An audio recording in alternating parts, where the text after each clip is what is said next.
Hey folks, welcome to Phantoms and Monsters Radio.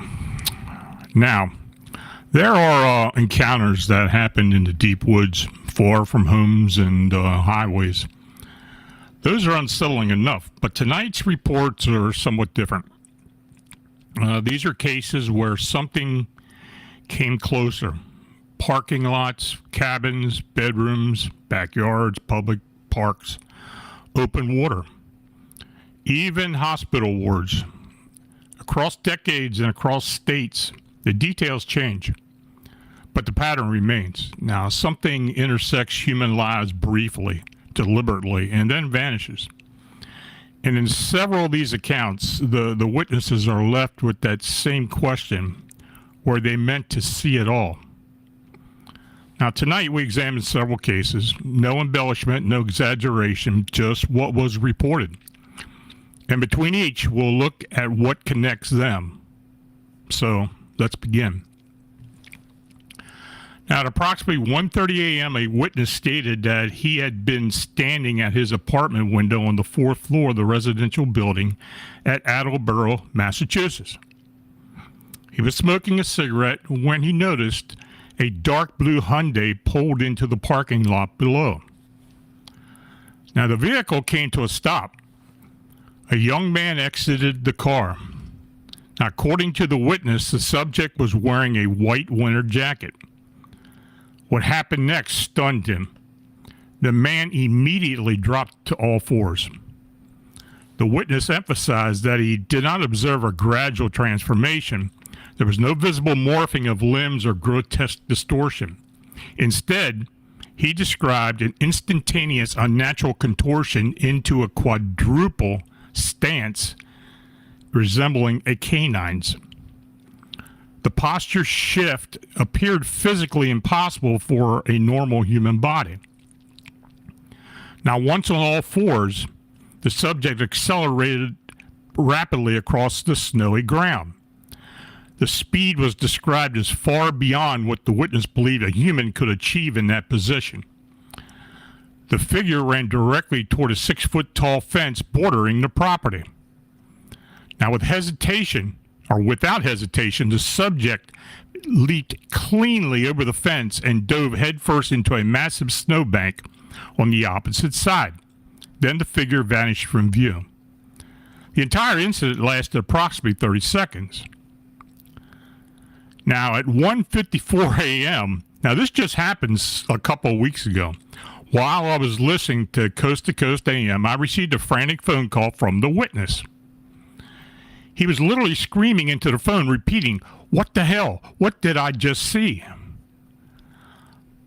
It took several minutes to calm him down enough to obtain a coherent narrative.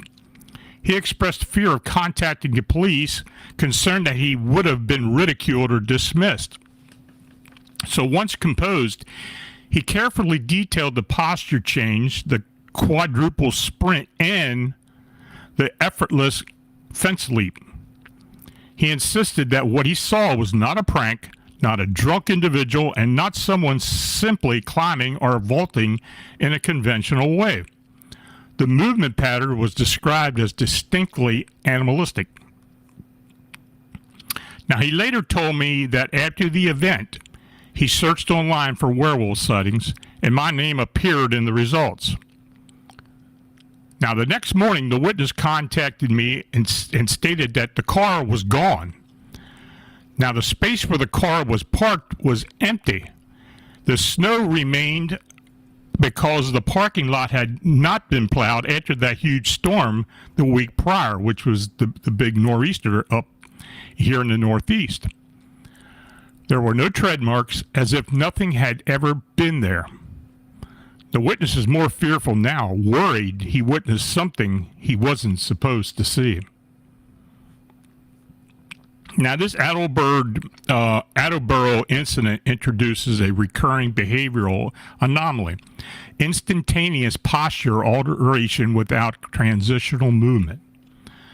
Now, across multiple upright canine and alleged shapeshifter cases, witnesses describe a sudden quadrupedal stance without visible anatomical distortion.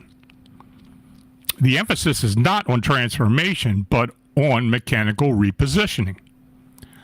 Snow details are also important. No tread marks, no departure tracks. In winter encounters, the absence of a trace often becomes of significance as presence. So from a parking lot in Massachusetts, we move west to a remote Colorado cabin.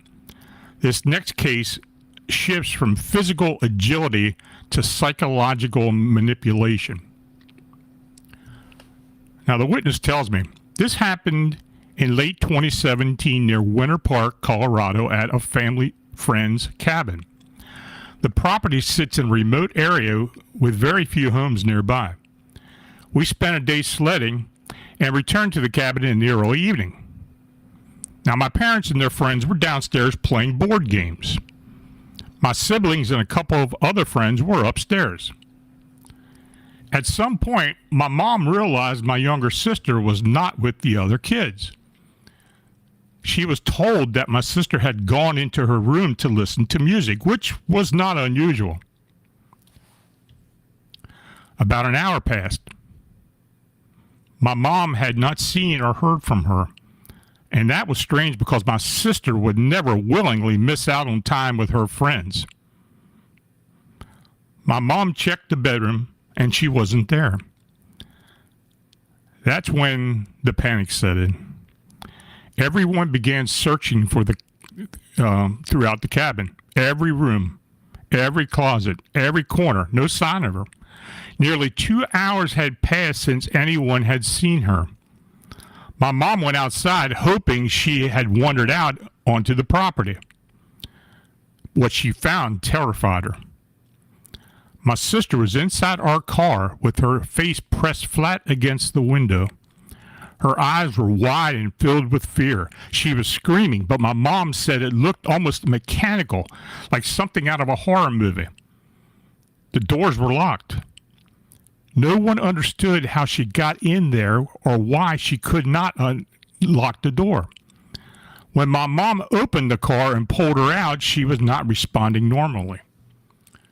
She appeared to be in a trance. She did not answer any questions. She did not react to being shaken. It was as if she were somewhere else mentally. They brought her inside. For 1 to 2 hours, she remained withdrawn and unresponsive. Eventually, my mother put her to bed. Now, the next morning, she seemed calmer but shaken.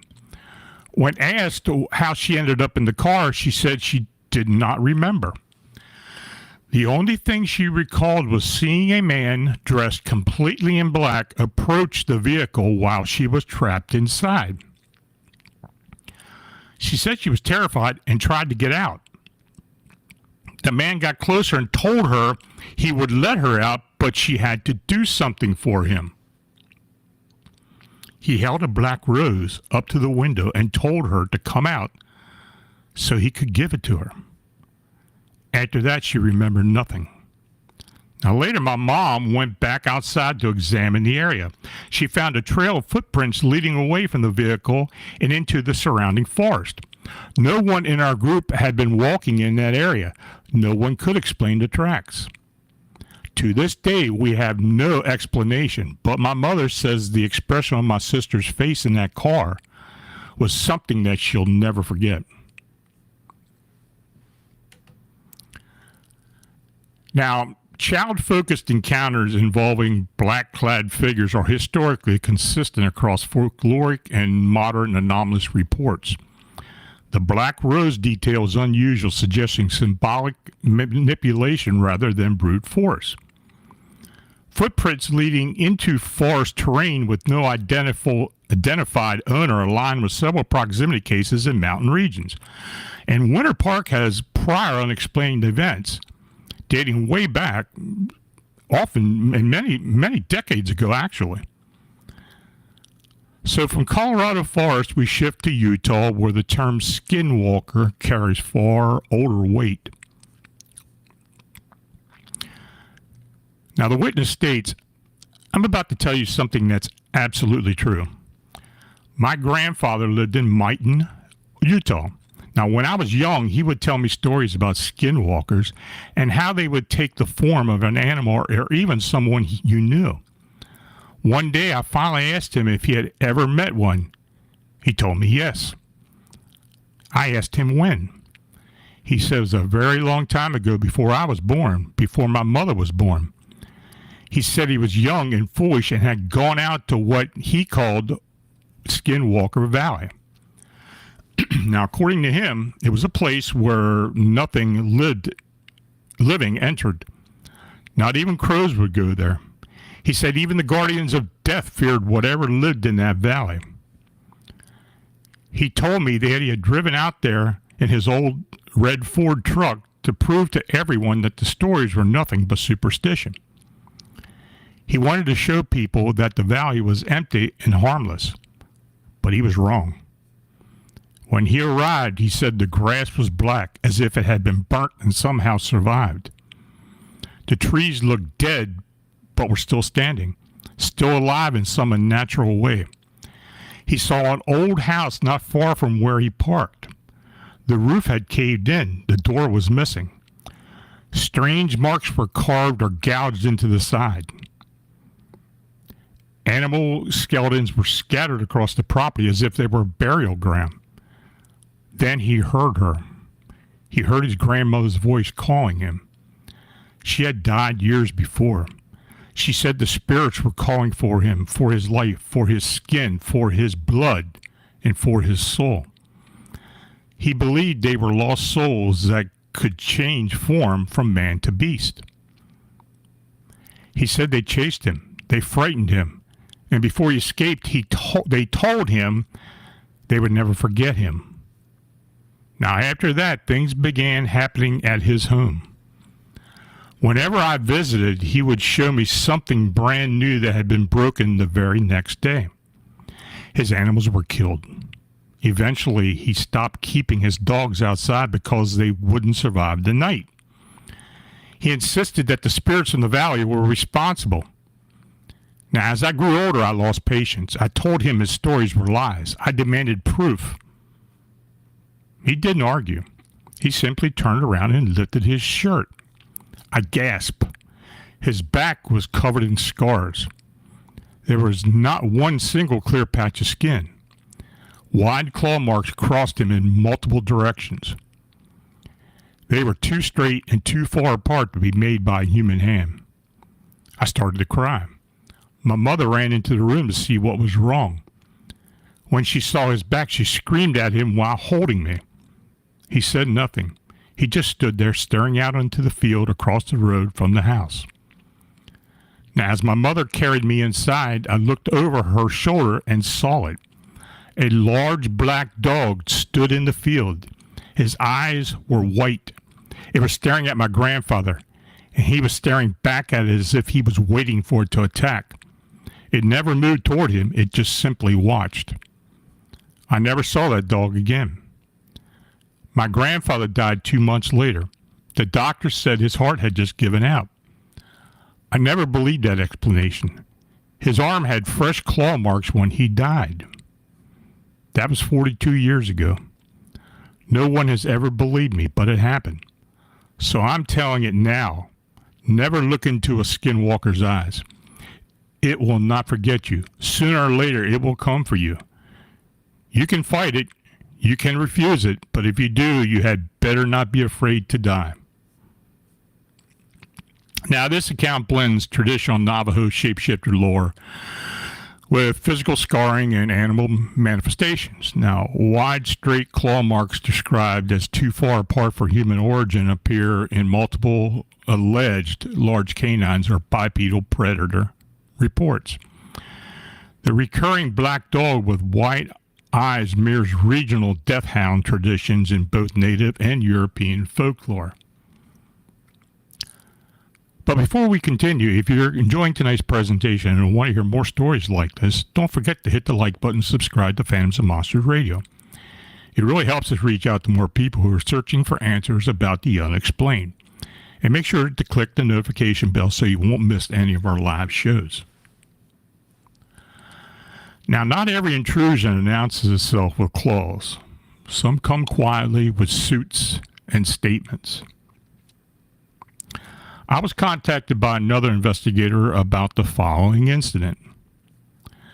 The witness, whom I will identify as H.O., first reached out after reading a discussion on whether it was wise to confront men in black if encountered. He strongly advised against it. Now, according to H.O., his encounters followed an earlier unexplained incident that he chose not to detail.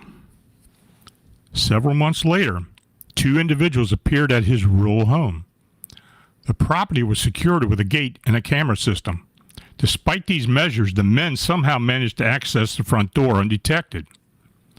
Now, when H.O. opened the door, the first words were direct and accusant. He was told he had not seen what he thought he had. There was no introduction, no explanation.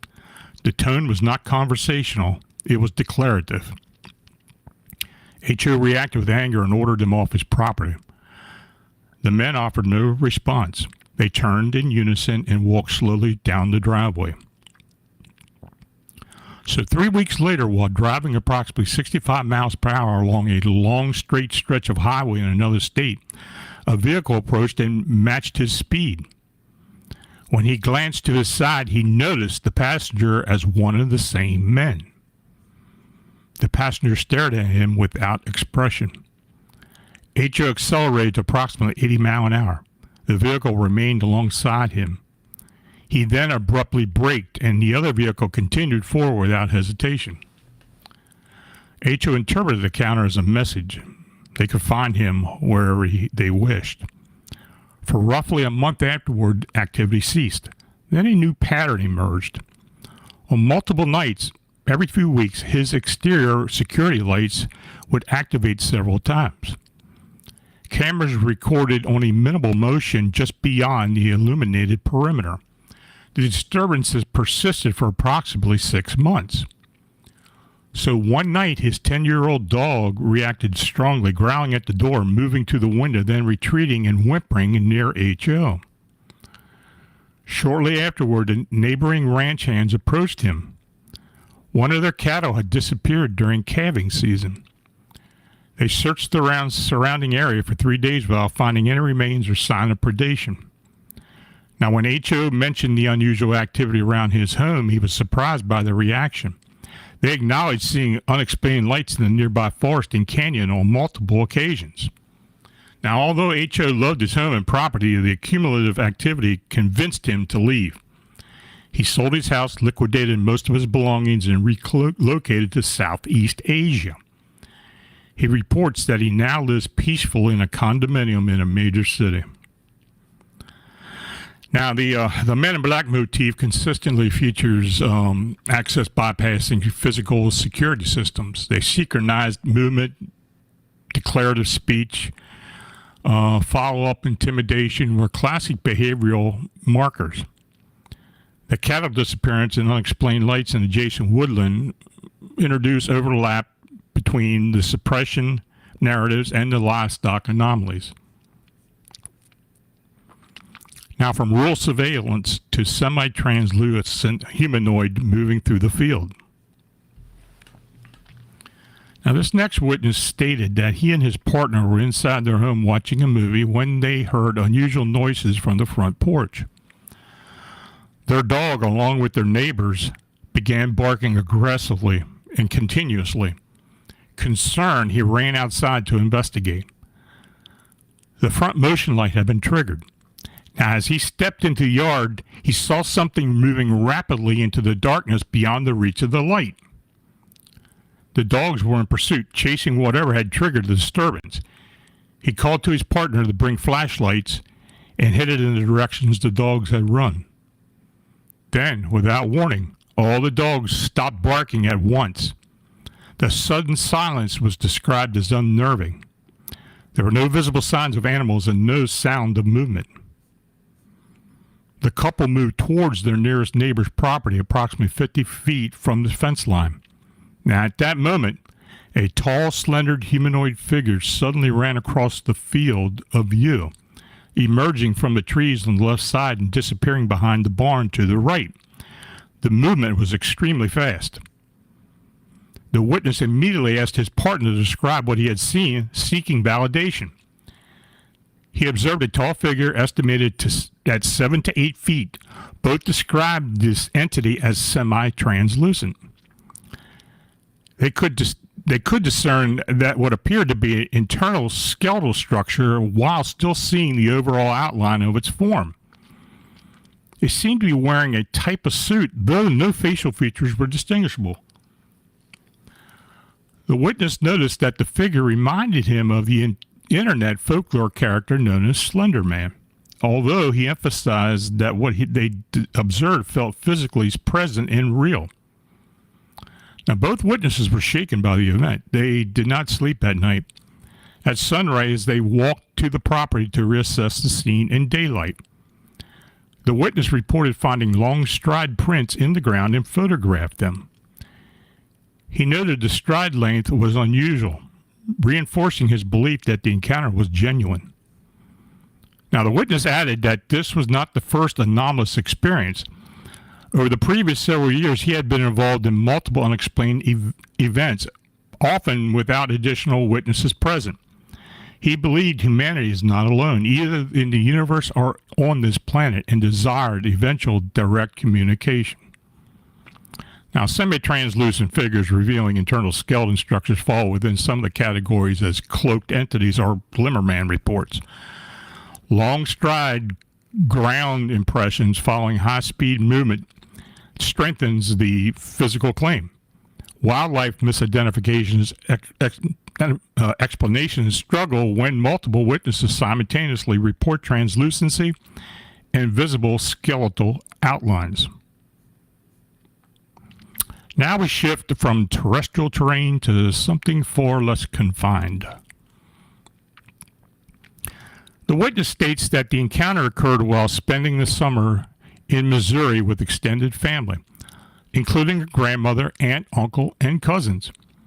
He had fallen asleep in his cousin's bedroom when suddenly sensed something at the window.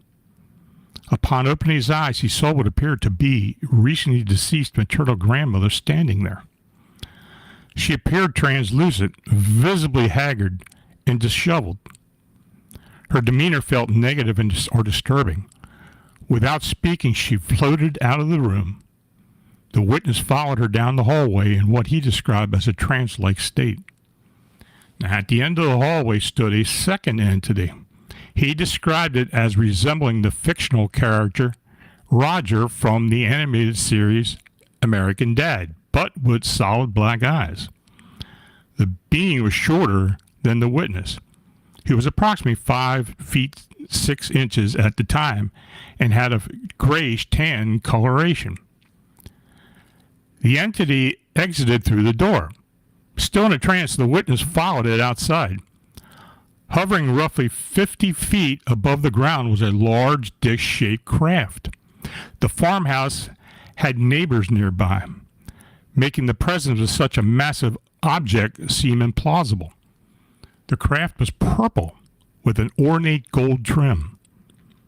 The witness distinctly recalls being surprised by how decorative and elaborate it appeared. Now, he doesn't remember boarding the craft. His next memory finds him in a rectangular room lit in purple light. The walls were paneled and emitted a glow similar to a black light. Present in the room were his aunt and both cousins. All appeared to be standing calmly. One cousin reported being abducted by aliens. The aunt pulled the witness aside and insisted that the beings were angels. Soon after, he observed his uncle positioned on a tilted examination table. 3 taller, thinner, tan-colored beings were working on him. The witness could not see the details clearly from that distance. His next memory shifts again. He lies flat on his back looking up at 3 beings. Their facial features are obscured by intense light, but the heads are rounded and smooth, resembling a mask or featureless dome. The brightness prevented clear identification. The final memory is waking up in the bed again. However, the bed itself had been moved across the room and placed against the window. He was still in it.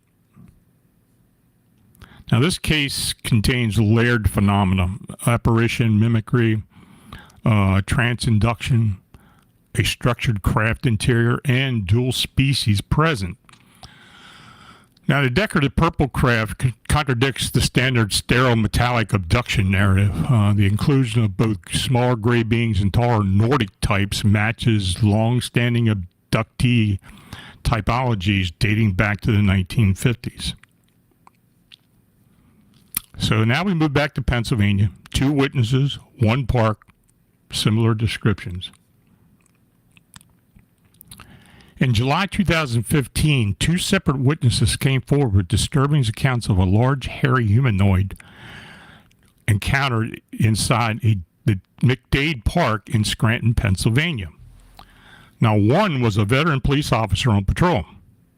The other, a local resident, claims he was physically attacked. Their stories share overlapping details and both point to the same stretch of wooded terrain near the creek and tunnel system. What exactly was moving through that park at night, and why did the 2 unrelated witnesses describe similar behavior? Now, the first witness report was from the Scranton police officer. In July 2015, a Scranton police officer with 8 years of service reported a close encounter while conducting routine nighttime patrol in McDade Park. The officer requested anonymity due to concerns about professional repercussions. Now, according to his statement, he was driving through the park late at night to ensure the area was secure. And as he passed near the pool area, he noticed what appeared to be a very dark object leaning over the edge of the road. Initially, it did not appear unusual. Now, as his vehicle passed extremely close to the figure, he realized it was not an object at all.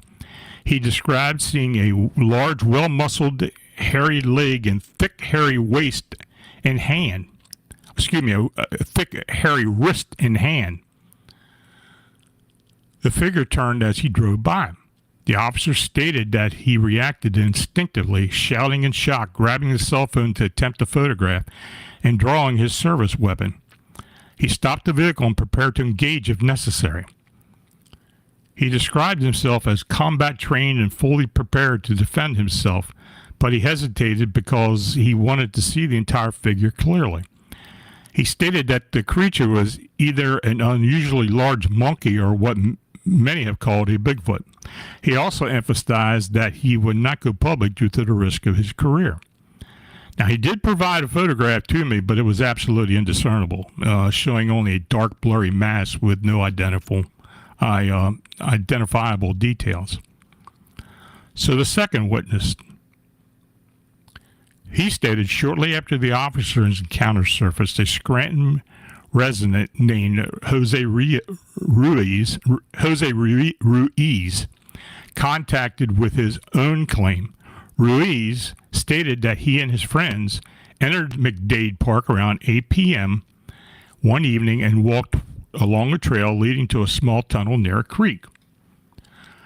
While near the water, they reported hearing loud vocalizations described as woo or similar howling sounds.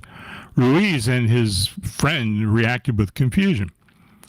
Moments later, he claimed a large creature emerged and attacked him. His friend fled. Ruiz stated he grabbed a stick to defend himself, and when he attempted to strike the creature, it retreated toward the tunnel. Now, he later shared an image of a significant bruise, which he attributes to the encounter, and it was a large bruise. Ruiz stated that he and his friend have avoided the park at night since the incident. He also claimed that other individuals running in the park had reported hearing strange noises in recent weeks. Now, law enforcement witnesses carry a unique credibility weight due to training and exposure to high-stress scenarios. Large primate-like descriptions, howling vocalizations, and tunnel retreat behavior match regional Bigfoot pattern clusters recorded in northeastern states since the 1970s. So was it a Bigfoot? We don't know. Now, from wooded parks to open water. Now, this incident occurred during a planned 12-hour test cruise aboard a 41-foot sailboat on Chesapeake Bay. There were approximately 7 to 8 men on board, all professionals, many with technical or maritime backgrounds. Weather predictions resources in the mid-1980s were far less reliable than they are today, and the crew was caught off guard when a tropical system intensified rapidly. Winds began gusting into a 50-mile-an-hour range, bordering on a weak hurricane force. One experienced sailor on board sensed the severity of the approaching storm just in time, prompting the crew to rig storm hawsers and storm sails. Now, according to the witness, without that decision, they likely would not have survived, or at least capsized. Now, at the height of the storm, visibility dropped to nearly zero. The witness fully expected to die. The security call was made over the marine radio, a navigational safety broadcast warning near vessels of dangerous conditions. For approximately 15 minutes, the boat was caught in what he described as a maelstrom. Then, as suddenly as it began, the worst of it passed by. Now, approximately 3 p.m., although heavy cloud cover remained, visibility had improved to roughly 2 miles. The bay was still churning, foaming, and confused, the term old sailors used to use when wave patterns became chaotic and unpredictable. Now, while the crew worked on deck securing lines and assessing damage, the witness noticed movement about 15 feet off the starboard side. Something swam upward through the agitated water and broke the surface. He described the entity as resembling a thin man with articulated arms like a human. The head was distinctly humanoid, but the skin appeared scaled like a snake's. The creature surfaced, looked directly toward the boat, blinked with a heavy-lidded eyes, and then submerged again. The sighting only lasted seconds. Now, at the time, the witness was sober, uninjured, and mentally sharp. He had approximately 6 years of experience aboard boats and fishing vessels and encountered marine life ranging from squid to octopus to sharks and flying fish in multiple regions of the world. He was not prone to misidentifying seaweed or debris as living creatures. He initially chose not to speak. The crew consisted of mechanics, engineers, and career Navy professionals. Raising the possibility of having seen a humanoid sea creature could damage reputations, particularly as some crew members were pursuing qualification milestones, such as officer of the deck. Now, as he stood on deck in his life vest, soaked and clipped into the steel lifeline, another sailor broke the silence. A United States Navy captain with more than 30 years of surface fleet experience reportedly stated that he had seen a brown thing pop up on the surface that looked like a lizard man with a scaly face that blinked at them before diving. The witness then confirmed he had seen the same thing. No other crew members reported observing the entity. Now, the vessel later returned safely to the pier. The incident was never discussed again. The witness concludes by acknowledging the inherent unreliability of brief surface sightings at sea and the role perception can play during extreme stress. Now, he offers no photographs, no physical evidence, no insistence that others accept the account without question. He simply states that the experience occurred exactly as described. Now, humanoid aquatic sightings are rare but not unprecedented. Reports of lizard man or scaled humanoid figures at sea appear sporadically in maritime logs across the 20th century. The corroboration by the senior Navy captain significantly elevates the credibility threshold in this case. Extreme weather conditions can distort perception, but dual independent observation reduces simple hallucination explanations. So now we move from open water to institutional confinement. Now, in June 1992, a retired Maryland attorney identified as MB was assigned a pro bono client who had been placed by court order in the state hospital in the Baltimore metro area. MB at the time maintained multiple offices throughout the Baltimore and Washington, D.C. corridor and regularly represented individuals with mental disabilities on behalf of the state.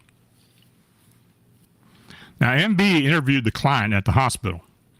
The man had been arrested for possession of a small vintage Marlin Derringer handgun and ammunition, which was found in his pants pocket along with minor vagrancy violations. Now, during intake, the client identified himself as Morris Winthrop. He claimed to be from New Jersey and stated that he had lived most of his life in New York City. Official records showed a Morris Winthrop had never resided in Maryland. Now, when arrested, Morris was wearing a high-collar white shirt and brown frock coat with matching pants.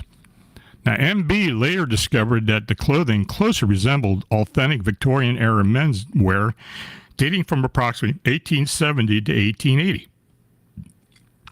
Now, among Morris's personal effects was a small silver metal case similar in size and appearance to a cigarette case. The inside was a square piece of black material that resembled hard plastic. Hospital staff allowed Morris to retain the object during his confinement. Now, physically, Morris appeared to be in his early 30s. His face was completely hairless, lacking even stubble. His eyebrows were thin, his hair wispy and blonde, and his complexion unusually pale. MB noted that Morris's eyes were deep blue, bordering on violet, and strikingly intense. Now, throughout the interview, Morris maintained direct eye contact and smiled calmly. He answered very few questions beyond stating his name, his association with New York City, and his uncertainty about how he arrived in Baltimore. A hospital physician suggested that Morris may have been suffering from shock or memory loss. Now, MB did not share that impression. He felt strongly that Morris was fully aware of his circumstances, though he could not articulate why this conviction felt so certain. At the conclusion of the interview, MB explained that Morris was being held under court order and that a hearing date would be requested. Morris responded politely, thanking MB for his service and stating, "I will contact you, I promise." The following day, the Baltimore County State's Attorney's Office informed MB that his legal services were no longer required. No explanation was offered. When MB contacted the treating physician, he was told that Morris was no longer at the facility and that any further inquiry should be directed to the state's attorney's office. For nearly 2 years, no official information regarding Morris Winthrop was available. In 1994, MB was privately approached by a hospital attendant who had worked during Morris's brief stay. The attendant reported that Morris had vanished from the ward shortly after his evening meal. A full search of the facility produced no results. Morris's clothing had been retained by the state's attorney's office, but all other personal items, including the silver metal case, were missing. The location of the firearm was never disclosed, though MB assumed it was transferred to the state police custody. Now, driven by unanswered questions, MB initiated a private investigation.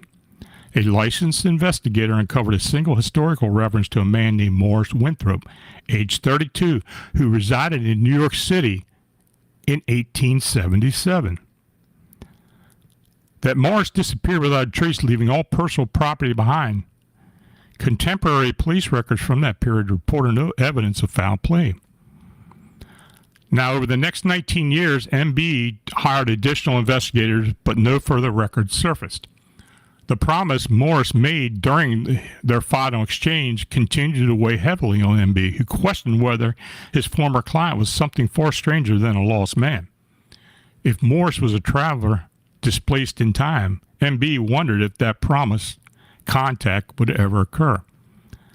Now, I got this story because MB was an attorney I had hired at one point, and he told this story to me. And in fact, this account was given to Rosemary Ellen Guiley for one of her books. So, yeah, it's been a while since this happened, but I don't know what happened. I looked into it briefly, but I couldn't find any other information. Now, the Victorian clothing detail associated with the documented 1877 disappearance introduced the time displacement hypothesis. Hairless facial feature, violet eyes, unexplained disappearance under state custody echo rare temporal anomaly narratives, that recorded intermittently since the 1800s. According to some people I've talked to, this has happened before and since. So I don't know. I don't know if it happens other places other than Maryland, but apparently it does. So in this last account, we end in the Sierra Nevada mountains. The witness states that he had never been interested in UFOs or extraterrestrials and always found the subject unsettling. As a child, watching the film Signs left him deeply frightened, reinforcing his belief that such things belong strictly in science fiction. That mindset changed following an experience he had never shared publicly until now. So in the summer of 2017, he and a close friend traveled to a remote area in Northern California to camp in the Sierra Nevada mountains. Now, both men were experienced outdoorsmen. They hiked roughly 10 miles from their vehicles to an isolated clearing with a panoramic view.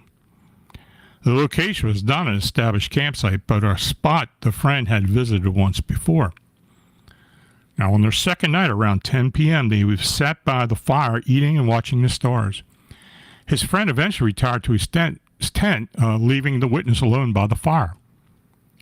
Approximately 45 minutes later, the witness noticed an object rising silently from the valley below. He described it as a classic flying saucer shape with multiple circular lights rotating around its perimeter. The lights continuously shift colors. He stood frozen in shock as he watched the object for roughly 15 seconds.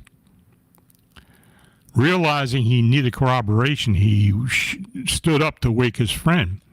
When he turned back, the object had vanished.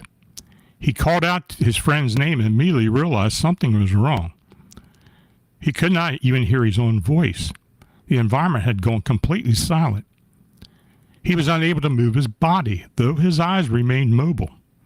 The campfire appeared frozen in time, flames suspended as if it was still motion or still image. Moments later, there was a sudden flash of light, and he lost consciousness. He awoke just before sunrise, lying on the ground outside the extinguished fire, violently shivering. He felt disoriented, weak, and drugged. When he called for his friend, the man emerged confused. The witness attempted to explain what had happened, but his memory was fragmented and unclear. They packed up and left within 30 minutes. During the 7-hour drive home, the witness drifted in and out of sleep and remained largely silent. After being dropped off, he slept for nearly the entire day. Now, several weeks later, while unplugging a guitar from an amplifier, a burst of static produced a sustained, low-pitched sound. The noise triggered a sudden, vivid memory. He remembered regaining consciousness while suspended horizontally within a circular apparatus. His body was arranged in a pose similar to Leonardo da Vinci's Vitruvian Man. Transparent, glass-like restraints held him in place. He was completely nude. Standing above him were 3 small beings he described as typical grays, approximately 4 foot tall, wearing tight white suits. 2 stood observing while the third extracted blood from a vein beneath his armpit using an unfamiliar syringe. Though expressionless, the beings appeared startled that he was conscious. He could not move his body, only his eyes and lips. A surge of terror and rage flooded him. His thoughts became primal and aggressive, and he felt an overwhelming urge to attack them. He sensed that they perceived his emotional state, as all 3 stepped back simultaneously. 2 of the beings then left his field of vision, while one remained silently staring. Moments later, the 2 returned, accompanied by 2 very large human-looking figures, one male and one female. The witness described them as strikingly beautiful, with long golden hair and usually large eyes. The male's eyes were deeply blue, and the female's were violet. He believed they matched what are commonly referred to as Nordics. The witness noticed that his own Scandinavian ancestry and physical appearance, which closely resembled those of these beings. He then perceived a feminine voice communicating directly in his mind. Though not spoken in English, the meaning was immediately understood. She told him to remain calm and assured him that he wasn't in danger. As his fear subsided, he asked why he was there. She responded that they were simply checking on him. He then heard a male voice explain that they had saved him from what he first came into being. The witness immediately connected the statement to his birth. He had been born nearly 2 months premature. His mother had suffered a severe illness during labor, and both had dangerously high fevers. Doctors were unable to identify the cause. He underwent spinal taps and spent several nights in intensive care, with a significant risk of death or permanent damage. Instead, he recovered fully without explanation. When he asked why he had been saved, the male voice said it was a conversation for another time. The witness asked whether they were human. He was told they were not. When he questioned humanity's origin, he was told that these beings arrived on Earth approximately 200,000 years ago and created modern humans by combining their DNA and that of a primate ancestor. He asked why they resembled him so closely, and response was that many males of their kind had mated with human females, passing on physical traits that became prominent in Nordic populations. Before he could ask more, he was told it was time to return. He immediately lost consciousness and awoke once again by the cold campfire, fully clothed and shivering. The witness concludes by stating that he understands how unbelievable the account sounds, but insists it occurred. Now, since the encounter, he reports feeling lost and consumed by research into human extraterrestrial connections, searching for answers he cannot escape. Now, this account merges classical abduction elements with claims of genetic intervention. Nordic physical resemblance, premature birth crisis, and telepathic messenger are consistent motifs in experiencer literature spanning decades. Emotional shift from terror to controlled communication is also frequently described. So here we had 10 cases, 10 very different environments, yet several themes repeat: rapid proximity, direct observation, behavioral intelligence, emotional manipulation, and sudden disappearance. Whether we are dealing with cryptids, shapeshifters, ultra-terrestrials, or something else entirely, the pattern suggests intentional interaction rather than random anomalies. If you live near any of these regions and have experienced something similar, I want to hear about it. Because if there's one conclusion tonight supports, it is this: whatever is out there does not always stay there. And in some of these cases, it may be watching far longer than what we have realized. Now, if you experienced anything like this or had an unexplained encounter or sighting, you can send your report to Phantoms and Monsters. And as always, thanks for listening. So, folks, you got any questions, just put them up there.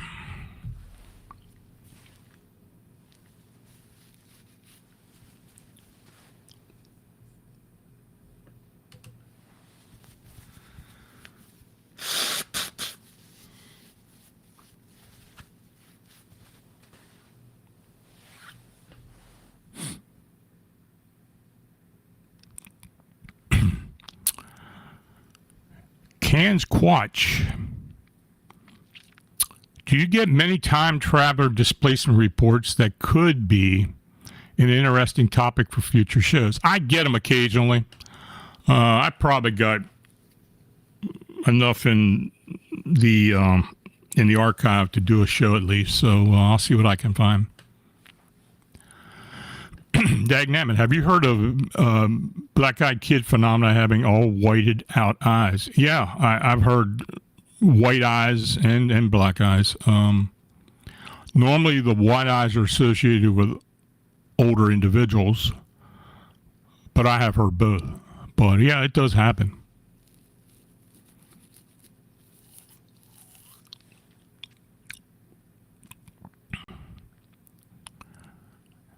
Anything else? Oh, by the way, I just wanted to mention that the Glimmerman book is out. It was released on Tuesday, and it's on Amazon. So if you're interested and want to get it, you can find it there. Just search my name; it'll come up. Jose Sanchez, the blue violet-eyed being reminded me of the Nordics for some reason. Well. Yeah, I mean, I've heard that color, both colors associated with the those type of beings, the more human-like extraterrestrials or ultra-terrestrials, aliens, or whatever you want to call them.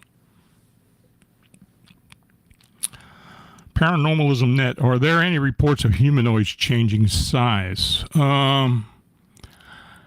Yeah, occasionally I think there have been some. Offhand, I can't remember any, but I know there have. As many as I've received, I know there had been some.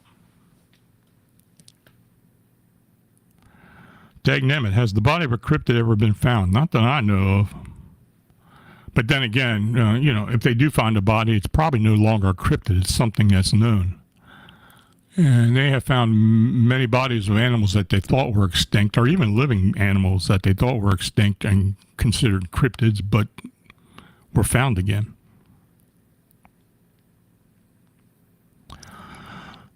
Always staring. Lon, when is the last time you talked to Nick Redford? Love to hear him on your show. I haven't talked to Nick in a long time. I don't really think he's been doing a whole lot of shows.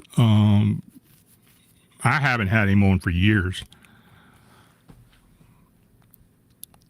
As far as bringing him on the show, I don't know. I mean, the last time I tried to bring him on the show, he had some difficulty connecting. I do remember that. That's when I was doing the show with Beyond Explanation. Dagnammit, is a pale crow the same as a ghoul? Some think they are, some don't. Well, we really don't know what they are. I believe they're ultra-terrestrials like most cryptids. Ghouls, are you talking about beings that eat flesh or dig up bodies and such? I don't know. I really don't know. I mean, I've heard accounts that people state that they do believe they are, and they have seen them near bodies, but I don't know if that's really true or not. Jose Sanchez, even the MIBs have been stated to have pale skin and weird-looking eyes, as seen before, not sure. I don't know if that's really true or not. Jose Sanchez, even the MIBs have been stated to have pale skin and weird-looking eyes, as seen before, not sure. Jose Sanchez, even the MIBs have been stated to have pale skin and weird-looking eyes, as seen before, not sure. Yeah. Sometimes they do look normally human, but for the most part, there's always some weird distinction about them. And if there's multiples, they usually have the same distinctions. Can Squatch, do you think some of the reported abductions are a cover for human trafficking by government? Very well could be. It very well could be. Not Mr. Rogers. Any good Bigfoot documentaries to watch? I don't know. I watch very little TV. I don't keep up with that. The only time I keep up is if somebody asks me to be on something, or I'm involved with something, or I'm working on something that goes to TV.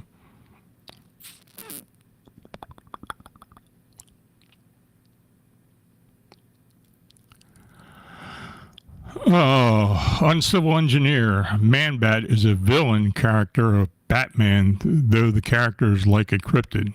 Yeah, I've heard that. I've heard people mention that with winged humanoid sightings, that's what it looked like.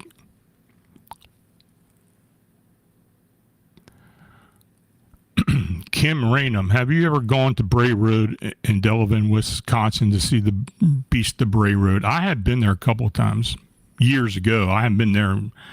I haven't been up that way. Well, other than when I went to Chicago, I haven't been I haven't been in Wisconsin for over 2 decades.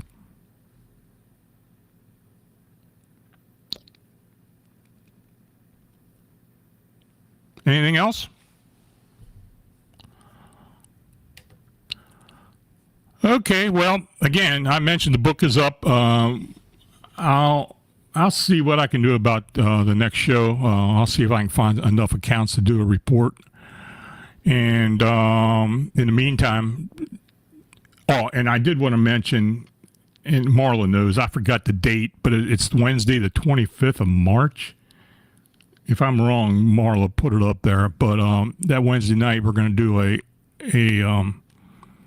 member show.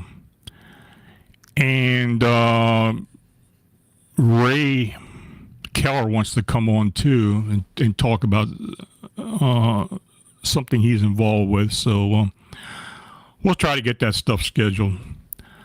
But in the meantime, just stay aware, stay safe, and as always, keep looking into the unexplained. Have a great weekend. Have a good night. Take care. See you next week.